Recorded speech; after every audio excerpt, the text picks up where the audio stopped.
UW360 is proudly supported by Pacific Office Automation, copy, print, workflow, and IT. Problem solved.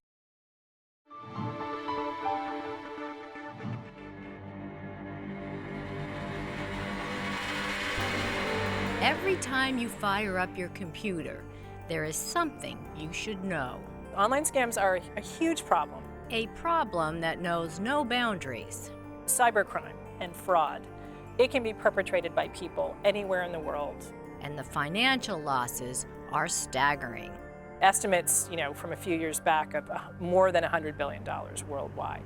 UW professor Anita Ramasastry is a Harvard-educated expert in human rights and business. I'm a former banking lawyer. I spent years at the Federal Reserve in New York, and so my research focuses a lot on the security of banking and payment systems.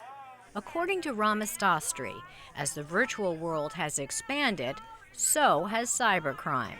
In the old days, right, in the 80s and the 90s, we had the boiler room, right, people calling us on the telephone. Now it's by email, where you might get an email saying that, someone has a great tip or a good deal, and, you just need to invest a little bit of money and you're going to get a great return. And suddenly you're wiring money to someone you don't know.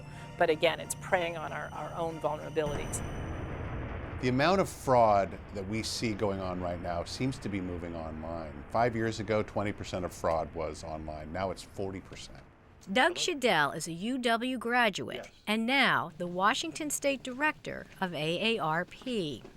Anybody can be taken by a scam. The Federal Trade Commission says that they have seen a 70% increase in the number of fraud complaints in the last 5 years. That alarming statistic covers everything from investment scams to fake lotteries. According to Shadell, research shows negative life experiences and lack of caution make people vulnerable. So another thing we found in our research is that victims are much more likely to say that they have clicked on a pop-up online or signed up for some kind of free trial offer.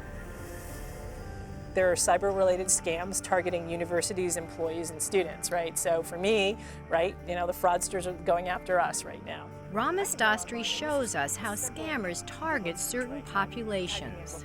Soliciting college students for certain kinds of jobs, right, and asking them to fill out phony applications for them, right, rerouting money in terms of tuition payments. Internet fraud is morphing because personal information like cell phone numbers is being sold legally and illegally.